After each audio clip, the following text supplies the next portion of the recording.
Hello friends. तो आइए आज की क्लास में हम सीखेंगे इलेक्ट्रॉनिक विन्यास याद कैसे करते हैं और इलेक्ट्रॉनिक विन्यास को हम किस तरह समझ सकते हैं। केमिस्ट्री में इलेक्ट्रॉनिक विन्यास जानना बहुत ही ज़रूरी चीज़ है। ये केमिस्ट्री में बहुत ही उपयोगी होता है। आप जब इसे सीख जाएंगे तो आपको इसके बारे में कुछ पता चलेगा।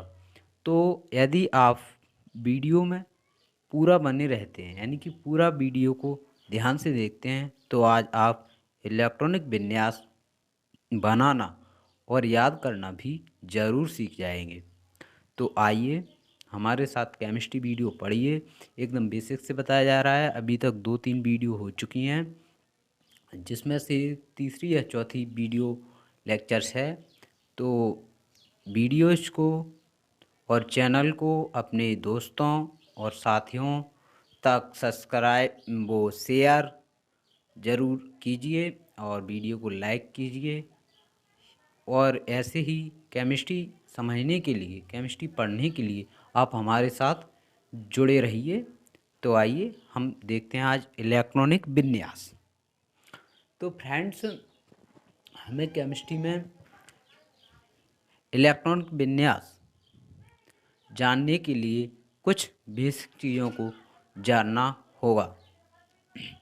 जैसे कि इलेक्ट्रॉनिक विन्यास जानने से पहले हमें एटॉमिक स्ट्रक्चर के बारे में जानकारी प्राप्त करनी होगी। तो आइए हम आपको सिखाते हैं। पहले एक एटम यानी कि एटॉमिक स्ट्रक्चर, एक परमाणु की संरचना क्या होती है, कैसे होती है, उसी से रिलेटेड करता है हमारा इलेक्ट्रॉनिक कॉन्फ़िगरेशन, इलेक्ट्रॉनिक विन्यास। हाँ, मेरा ये ज़रूर वादा है, यदि आप वीडियो को पूरी देखते हैं तो आपको 100% इलेक्ट्रॉनिक विन्यास बनाना आ जाएगा। तो आइए हमारे साथ और देखिएगा। जैसे कि आइए देखते हैं कि इलेक्ट्रॉनिक विन्यास, आज का हमारा टॉपिक है इलेक्ट्रॉनिक विन्यास।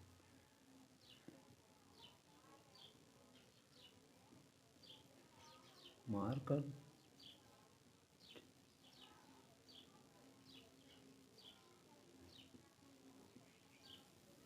मार्कर क्यों नहीं चल रहा है वे?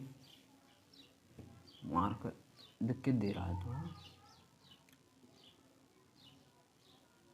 आज का हमारा टॉपिक क्या है? इलेक्ट्रॉनिक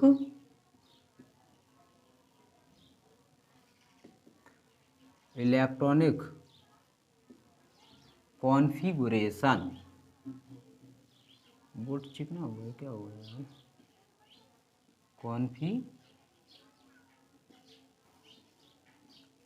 कॉन्फ़िगरेशन, इलेक्ट्रॉनिक कॉन्फ़िगरेशन, इसे हिंदी में बोलेंगे इलेक्ट्रॉनिक विन्यास। इलेक्ट्रॉनिक विन्यास इंग्लिश में बोलेंगे इसे इलेक्ट्रॉनिक कॉन्फ़िगरेशन, हिंदी में बोलेंगे इलेक्ट्रॉनिक विन्यास।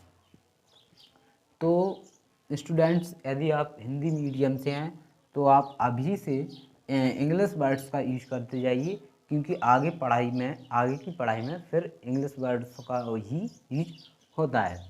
तो इलेक्ट्रॉनिक विन्यास, इलेक्ट्रॉनिक कॉन्फ़िगरेशन, तो इसके लिए पहले हमें जानना होगा एटॉमिक स्ट्रक्चर।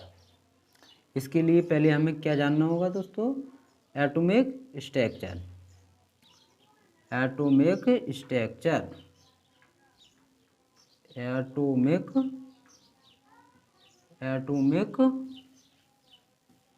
स्ट्रक्चर,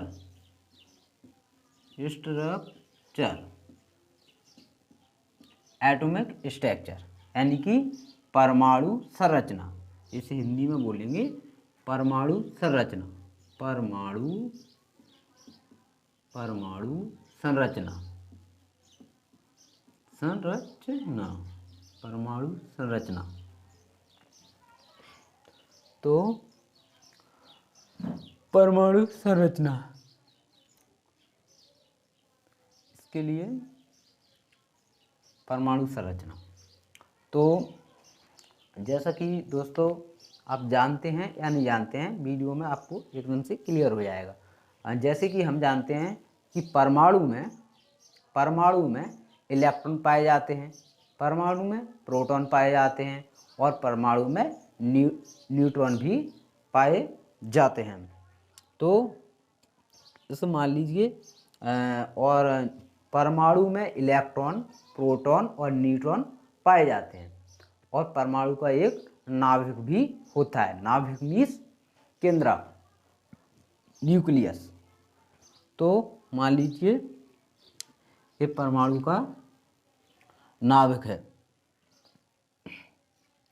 ये परमाणु का क्या है दोस्तों? नाभिक है। हम भी बताते हैं, इसको थोड़ा मिटा देते हैं। तो जैसे कि हमें देखना है क्या एटॉमिक स्ट्रक्चर के बारे में। तो एटॉमिक स्ट्रक्चर के बारे में जैसे मान लीजिए कि ये एक गोलाकार एक परमाणु है, गोलाकार अणु या परमाणु है। मार्कर काम क्यों नहीं कर रहा है यार?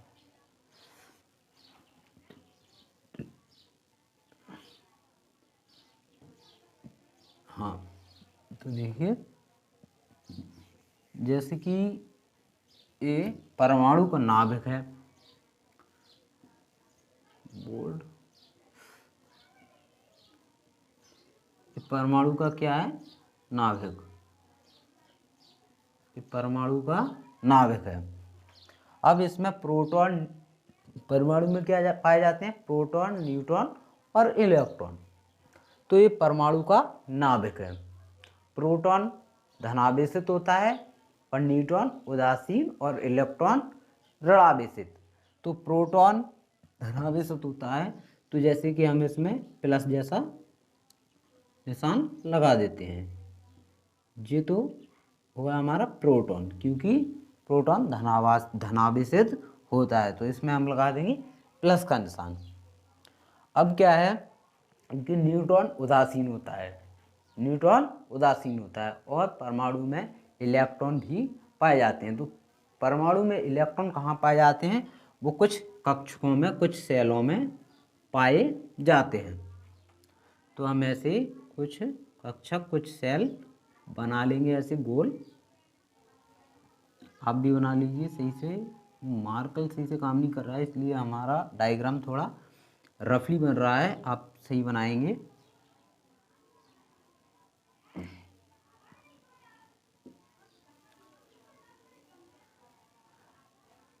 तो परमाणु में कुछ गोलाकार पथ होते हैं, ये यानी कि गोलाकार सर्कल होते हैं।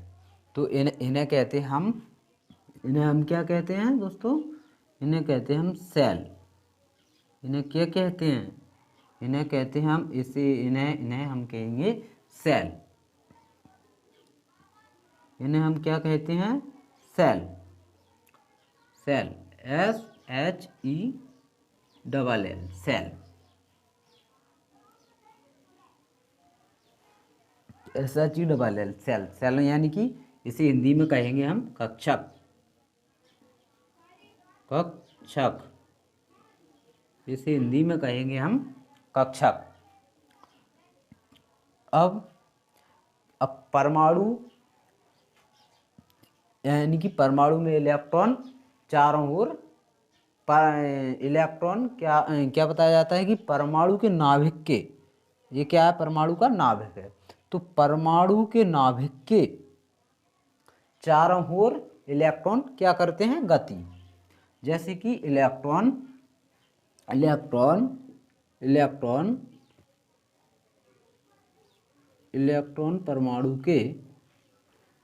परमाणु के नाभिक के चारों ओर गति करते हैं। तो इलेक्ट्रॉन चारों ओर गति एक्चुअल में वो कहाँ करते हैं? इन्हीं वृत्ताकार पथों में गति करते हैं, जिन्हें हम सेल या कक्षक कहते हैं। और इन्हें हम प्रिंसिपल क्वांटम नंबर की हेल्प से ज्ञात कर सकते हैं। तो प्रिंसिपल क्वांटम नंबर, इन्हें हम प्रिंसिपल क्वांटम नंबर की हेल्प से इनके नंबर को, इन कक्षाओं के वृत्तों के नंबर को हम प्रिंसिपल क्वांटम नंबर की हेल्प से ज्ञात कर लेते हैं। प्रिंसिपल क्वांटम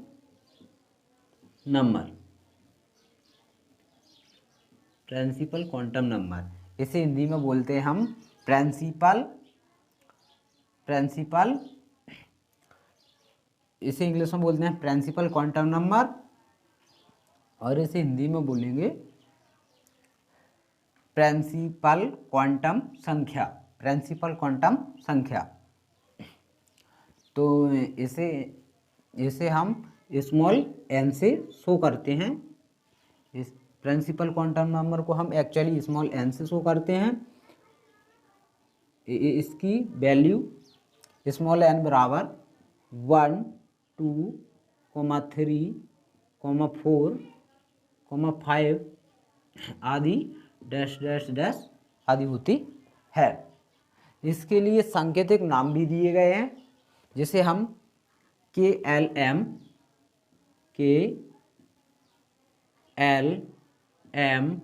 N जो भी डॉट आदि से शो करते हैं। अब क्या परमाणु में दोस्तों, परमाणु में इतना ही नहीं, सेल ही नहीं, अब ये अब जैसे कि हमने कहा कि परमाणु में एक नाभिक होता है, नाभिक के चारों इलेक्ट्रॉन गति करते हैं। तो वो इलेक्ट्रॉन गति कहाँ करते हैं? इन सेलों में, इन कक्षकों में। अब एक्चुअल में वास्तविकता में इलेक्ट्रॉन करते तो इन्हीं कक्षकों में गति है, लेकिन इनमें भी कुछ सेल होते हैं, सब सेल, जिन्हें हम उपकक्षक कहते हैं। इनमें भी कुछ सेल होते हैं जिन्हें हम उपकक्षक कहते हैं। इनमें कुछ सेल होते हैं जैसे कि जिन्हें हम उपकक्षक कहते हैं, सब सेल। अब इसमें होता है एस, जैसे कि एसपी और एसपीडी,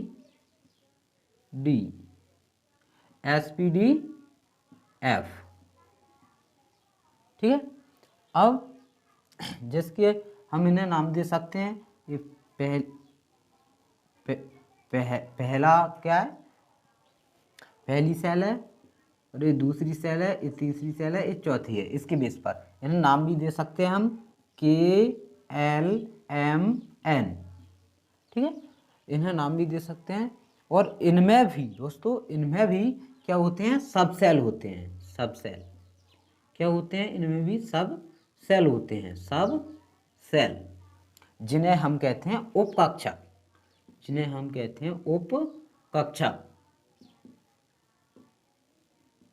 क्या कहते हैं? उपकक्षक। अब जो सब सेल, जिन्हें हम कहते हैं सब सेल, हिंदी में बोलेंगे उपकक्षक। और इन्हें हम दोस्तों, सेल को, इन्हें हम एनर्जी लेवल भी बोलते हैं, इन्हें हम एनर्जी लेवल भी बोलते हैं। तो एनर्जी लेवल का हो या सेल का हो या कक्षक का हो, बात एक ही है।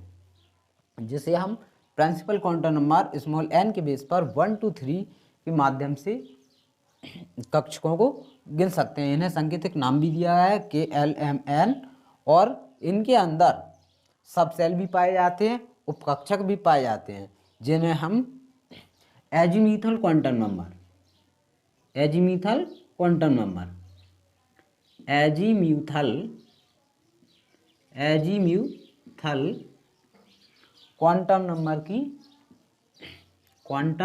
की हेल्प से quantum number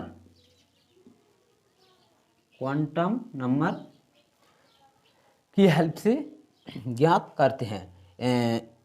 azimuthal quantum number को हम स्मॉल l से शो करते हैं, एजीम्यूथल क्वांटम नंबर। अब ये क्या है? Azimuthal quantum number. तो यहाँ पे लिखेंगे, वहाँ पे दिख नहीं रहा होगा, azimuthal quantum number. Azimuthal quantum number को हम स्मॉल l से शो करते हैं, जिसका मान azimuthal quantum number S, P, D, comma F.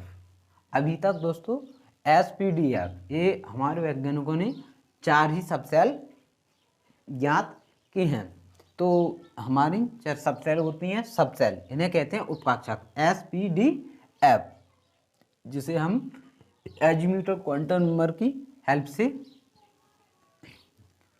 ज्ञात करते हैं। तो एजीम्यूटल क्वांटम नंबर को हम स्मॉल एल की सहायता से दर्शाते हैं और जिसमें हमारी होती है SPDF। अब दोस्तों क्या होता है, अब बताएं तुम्हें कि इलेक्ट्रॉन एक्चुअल में इन्हीं सब सेलों में भरा जाता है। वैसे एक्चुअली परमाणु में नाभिक होता है, हम कहते हैं नाभिक के चारों ओर इलेक्ट्रॉन गति करते हैं। तो वो गति कहाँ करते हैं, इन सब सेलों में, एनर्जी लेवल्स में। लेकिन इनमें भी सब सेल पाई जाती हैं जिन्हें हम SPDF के नाम से जानते हैं। इलेक्ट्रॉन एक्चुअली में इन्हीं सब सेलों में, इन्हीं उपकक्षकों में भरा होता है SPDF। अब हम ये भी जान लेते हैं, अब इन्हीं सब सेलों में इलेक्ट्रॉन कितना भरा होता है SPDF। जैसे कि S में अधिकतम इलेक्ट्रॉनों की संख्या 2 होती है और P में अधिकतम इलेक्ट्रॉनों की संख्या 6 होती है और D में अधिकतम इलेक्ट्रॉनों की संख्या, इसमें 2 भर सकते हैं अधिकतम, इसमें 6 भर सकते हैं, ये भी आपको याद रखना है दोस्तों। और D में अधिकतम इलेक्ट्रॉन भरते हैं हमारे 10 और F में 14। 2, 6, 10, 14। यदि आपको याद नहीं हो तो ऐसे भी याद रख, कम से कम 2 तो याद रखना पड़ेगा। 4 बढ़ा दीजिए तो P में 6, 4 बढ़ा दिए तो 10 D में, और फिर 4 बढ़ा दिए अगले तो 14। यानी कि S में 2 इलेक्ट्रॉन, अधिकतम इलेक्ट्रॉनों की संख्या 2, P में अधिकतम इलेक्ट्रॉनों की संख्या, यानी कि P सबसेल में अधिकतम इलेक्ट्रॉनों की संख्या 6 और D में 10 और F में 14। SPDF 2, 6, 10, 14 अधिकतम इलेक्ट्रॉनों की संख्या। तो देखिए अब हम आगे की ओर बढ़ते हैं। अब हमें पढ़ना है क्या, इलेक्ट्रॉनिक विन्यास। तो क्या है, अब इसे हम इसकी प्रिंसिपल क्वांटम नंबर की हेल्प से इसे हम बोल सकते हैं S। तो इसे बोलेंगे 1S और इसे क्या बोलेंगे 2S। दूसरे नंबर का है तो इसे बोलेंगे 2S, 2S 2P, इसमें आ जाएगा 2S 2P और इसमें क्या आ जाएगा 3S 3P 3D और इसमें आ जाएगा 4S 4P 4D। तो अब हम कैसे लिख सकते हैं, वैसे ऐसे लिख सकते हैं हम इलेक्ट्रॉनिक विन्यास कैसे बनाएंगे 1S। देखिए अब इतना कुछ नोट करना हो तो आप नोट कर लीजिए, वीडियो को पॉज करके। हम इसको थोड़ा यहाँ पे मिटा रहे हैं, बताते हैं।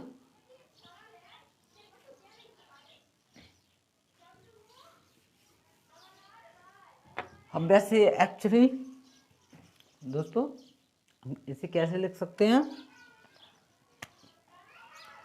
यहाँ पे 1S, तो यहाँ पे लिखेंगे हम 1S कॉमा, इसके बाद क्या है 2S, 2S, इसके बाद P है तो 2P, 2P, फिर क्या है 3S, 3S, 3P, 3P, 3D, यहाँ पे आ जाएगा 4S, 4P, 4D और 4F। ठीक है, तो वैसे आपको क्या इजीली याद नहीं होगा कि परमाणु में एक नाभिक होता है जिसके चारों ओर गोलाकार पथ होते हैं जिन्हें हम सेल या एनर्जी लेवल कहते हैं, जिसे हम प्रिंसिपल क्वांटम नंबर से शो करते हैं, जिसे हम प्रिंसिपल क्वांटम नंबर भी कहते हैं, और इसे हम स्मॉल n से शो करते हैं, जिसकी वैल्यू 1 2 3 4 डॉट डॉट डॉट, और इसे सांकेतिक नाम KLM दिया गया है। और इन सेल में भी कुछ सब सेल पाए जाते हैं जिन्हें हम SPDF के नाम से जानते हैं, और इलेक्ट्रॉन एक्चुअली उन्हीं SPDF में भरे होते हैं। S में कम से कम 2 इलेक्ट्रॉन भरे होते हैं, P में 6, कम से कम नहीं, S सब सेल में अधिकतम इलेक्ट्रॉनों की संख्या भरी जा सकती है 2, P सब सेल में 6 और D सब सेल में 10 और F में 14। तो अब हमने इतना हो गया। अब क्या है, 1s 2s 2p 3s 3p electronic विन्यास हमें ऐसे बनाना है। तो अब क्या इजीली इतना यहाँ पे आप समझ ही गए हो, 1s 2s 2p 3s 3p 3d 4s 4p 4d 4f। तो क्या वाकई में इतना सरल है इलेक्ट्रॉनिक विन्यास बनाना? नहीं, रुकिए, अगर इतना ही अब हम बताते हैं आपको, अगर इतना ही सरल होता, अगर ऐसे ही करना होता इलेक्ट्रॉनिक विन्यास, तो एक्चुअल में केमिस्ट्री बहुत ही सरल हो जाती, बहुत ही इजी हो जाती। तो इसके लिए ये इलेक्ट्रॉनिक विन्यास ऐसे नहीं होगा। अब ऐसे क्यों नहीं होगा? यदि हम ऐसा कर देंगे तो एकदम से सरल हो जाएगा। तो इसके लिए हब्बाउ ने एक रूल दिया, एक नियम दिया। इसके लिए आप इसको नोट कर लीजिए, वीडियो पॉज करके भी कर सकते हैं। तो हम आगे बढ़ते हैं। इसके लिए हब्बाउ ने एक रूल दिया, एक नियम दिया। तो अब हम हब्बाउ के रूल को देखते हैं। हब्बाउ ने बताया कि इलेक्ट्रॉन सब सेल में किस क्रम में भरता है, उसी क्रम में हमें इलेक्ट्रॉन भरना होगा। वही इलेक्ट्रॉन का फिलिंग का क्या है, क्रम हब्बाउ ने दिया। तो हब्बाउ एक साइंटिस्ट थे, वैज्ञानिक थे। उन्होंने एक रूल दिया जिसके अकॉर्डिंग हमें सब सेल में इलेक्ट्रॉन को भरना होता है, यानी कि इलेक्ट्रॉनिक विन्यास को बनाना होता है। तो आइए इसके लिए अब हम हब्बाउ रूल, हब्बाउ प्रिंसिपल को देखते हैं। हब्बाउ के नियम या हब्बाउ ने जो सिद्धांत दिया उसको देखते हैं। आइए देखिए, जैसे कि हमने पहले क्या देखा था, 1s 2s 2p, उसको सिंपल रखते हैं, पहले लिख लेते हैं 1s 2s 2p 3s 3p 3d 3d। इसके बाद 4s 4p 4d और 4f हमने अभी ये पढ़ा। अब हब्बाउ ने अपना एक प्रिंसिपल दिया, मतलब हब्बाउ प्रिंसिपल, हब्बाउ ने एक नियम दिया, एक सिद्धांत दिया। हब्बाउ ने कहा नहीं, इलेक्ट्रॉन विन्यास ऐसे नहीं हो सकता। इलेक्ट्रॉन विन्यास किस तरह होता है वो हब्बाउ ने बताया। तो हम हब्बाउ रूल आपको अभी डिटेल में नहीं पढ़ाएंगे, क्योंकि ये आगे बड़ी कक्षाओं में पढ़ना पड़ता है। तो आपको बेसिकली हब्बाउ रूल क्या है, हब्बाउ प्रिंसिपल रूल, हब्बाउ सिद्धांत, हब्बाउ प्रिंसिपल क्या है, हम आपको बताते हैं। तो हब्बाउ ने बताया, हब्बाउ ने क्या बताया, हब्बाउ ने बताया कि इलेक्ट्रॉन कम ऊर्जा वाली कक्षक से अधिक ऊर्जा वाली कक्षक की ओर बढ़ता है। हब्बाउ ने बताया कि इलेक्ट्रॉन कम ऊर्जा वाली कक्षक से अधिक ऊर्जा वाले कक्षक की ओर बढ़ता है। हब्बाउ ने बताया कि इलेक्ट्रॉन कम ऊर्जा वाली कक्षक से अधिक ऊर्जा वाली कक्षक की ओर बढ़ता है।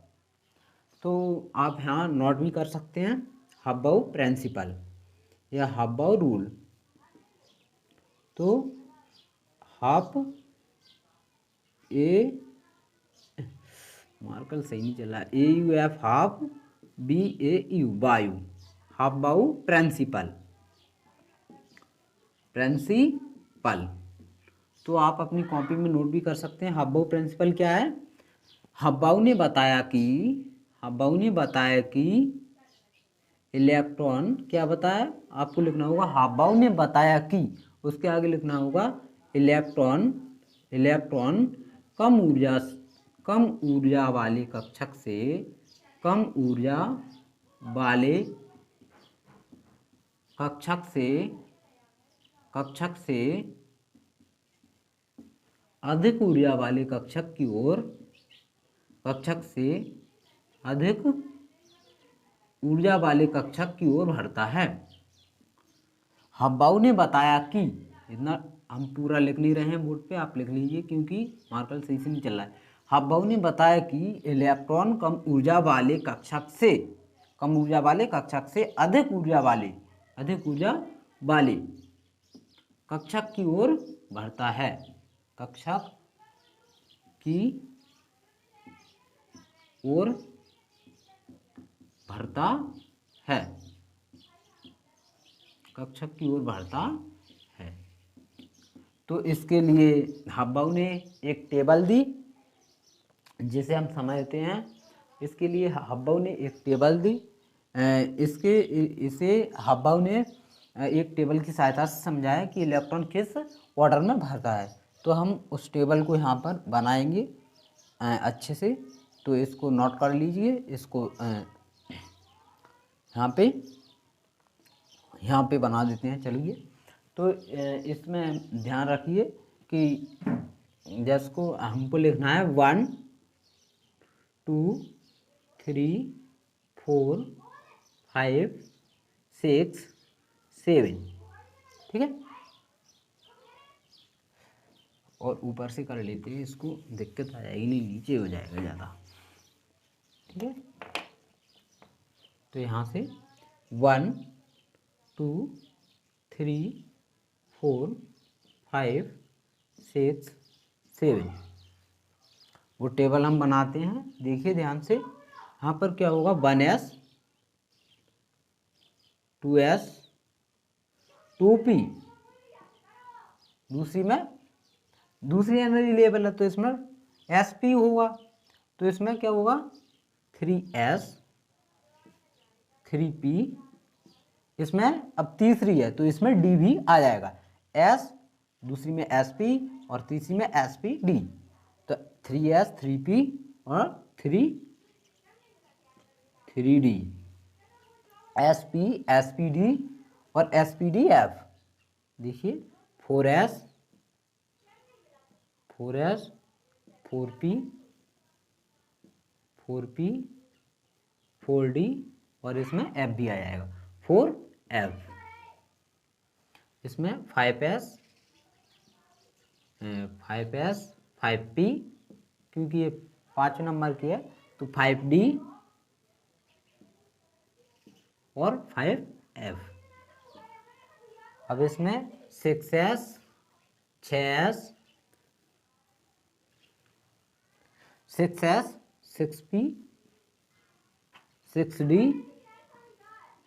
6d और 6f। अब इसमें 7s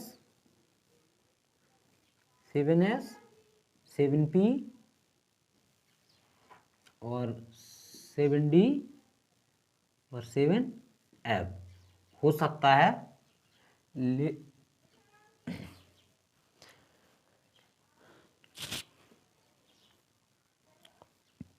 हो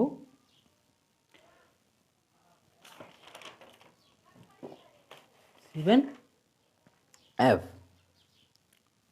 तो देखिए, अब इन्हें हम ऐसे ध्यान से देखिए, अब इन्हें हम ऐसे गोल गोल कर लेंगे, सबको गोल गोल कर लेंगे अच्छे से, सबको गोला लगा लेंगे आराम से।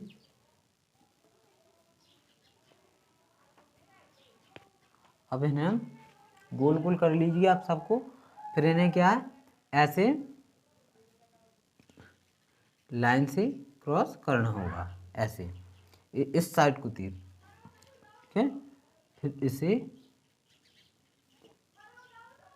ऐसे, इसमें ये दोनों आ जाएगा, फिर इसमें ये दोनों आ जाएगा, और इसमें ये आएगा,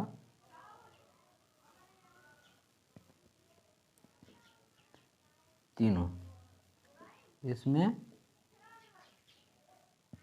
ये आएगा, फिर इसके बाद ये आएगा ऐसा सीधा, 7S वाली लाइन 6P 5D 4F तक जाएगी। 7 वाली लाइन 4F से होते हुए जाएगी, फिर इस कहाँ से जाएगी, 4F तक, और फिर ये जाएगी यहाँ से, इस लाइन को यहाँ से मिलाएंगे, ये इसकी सीध में एकदम बिल्कुल सीधा मिलाना है,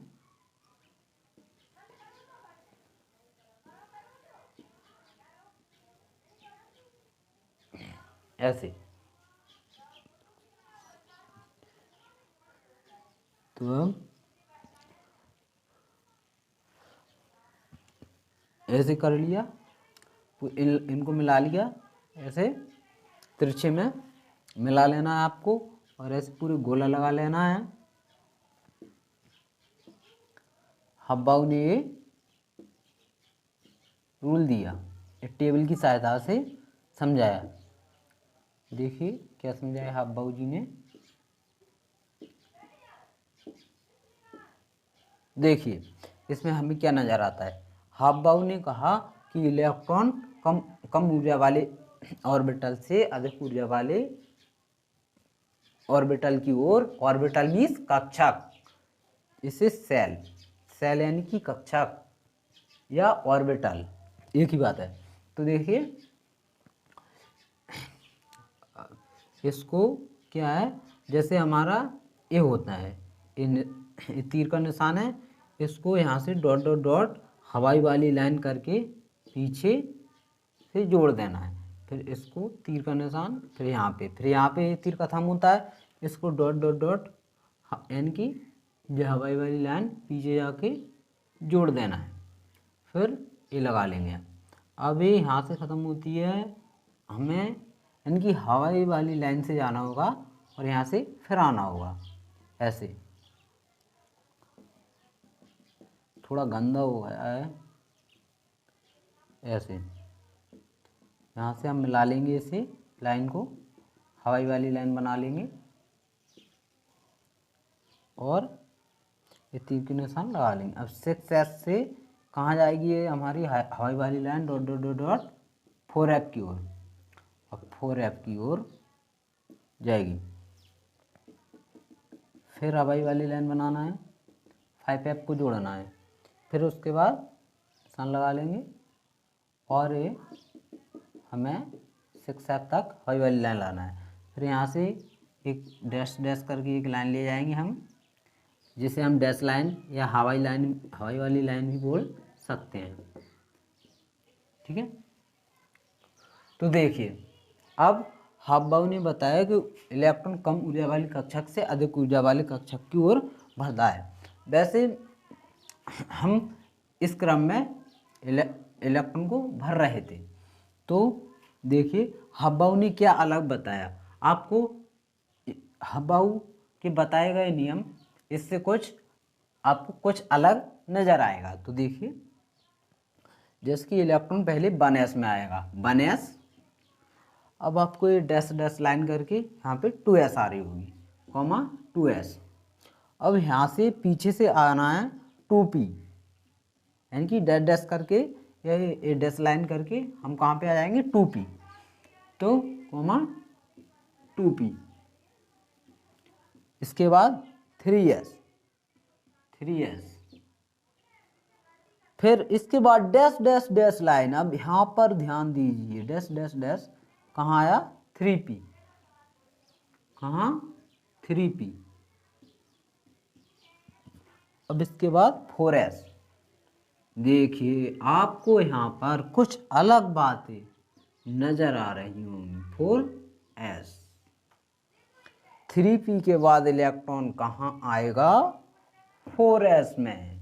और यहाँ पे 3p के बाद इलेक्ट्रॉन 3d में जा रहा था, तो ये गलत है। इसके लिए हब्बा ने नियम दिया, ये हमारा सही है।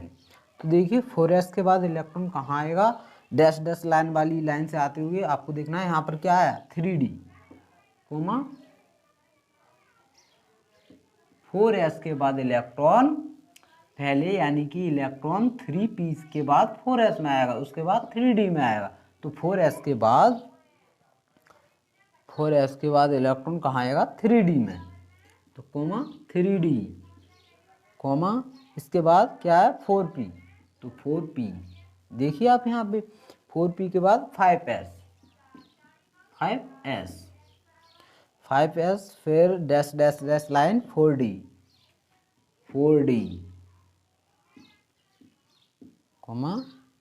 5p, 6s,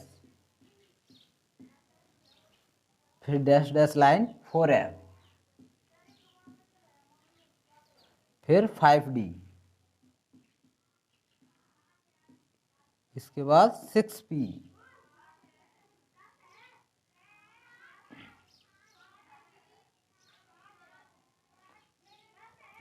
जहाँ तक भी है ऐसा। अभी 4f तक के एलिमेंट्स को ही ज्ञात किया गया है, अभी तक हमें इतनी ही ज़रूरत है। तो आपको देखिए यहाँ कुछ अलग बातें नज़र आ रही होंगी। 4s 3p के बाद इलेक्ट्रॉन कहाँ आएगा? 4s में, फिर उसके बाद 3d में। तो हब्बा ने ये नियम दिया और हब्बा ने बताया कि इलेक्ट्रॉन कम ऊर्जा वाले कक्षक से अधिक ऊर्जा वाले कक्षक की ओर बढ़ते हैं। तो हमें इसे याद नहीं रखना है, हमें इस क्रम को याद रखना है जो कि हब्बा ने दिया। तो एक्चुअली आपको हमें हमेशा सोचते हैं कि आपको इलेक्ट्रॉन की विन्यास अच्छी तरह से समझ में आ गया होगा, और आप वीडियो में कमेंट्स के माध्यम से बता सकते हैं कि वीडियो क्वालिटी कैसी है, और कुछ ठीक करने की ज़रूरत हो तो आप हमें कमेंट्स के माध्यम से कुछ क्वेश्चन भी पूछ सकते हैं। तो आज की वीडियो लेक्चर में हमने सीखा इलेक्ट्रॉनिक विन्यास बनाना, और साथ ही साथ कुछ एटॉमिक स्ट्रक्चर परमाणु संरचना के बारे में जाना, और इसी के साथ साथ हमने क्वांटम नंबर की जानकारी भी ली, और हम इलेक्ट्रॉनिक विन्यास बनाना भी सीख गए। तो आपको क्या करना है कि अगली क्लास में क्या ये आपको ज़रूरत होती है इलेक्ट्रॉनिक विन्यास की, तो इसे आपको याद कर लेना है, और ये कैसे बनाया जाता है इलेक्ट्रॉनिक विन्यास ये आपको हमने बता दिया है। तो वीडियो में एंड तक बने रहने के लिए धन्यवाद।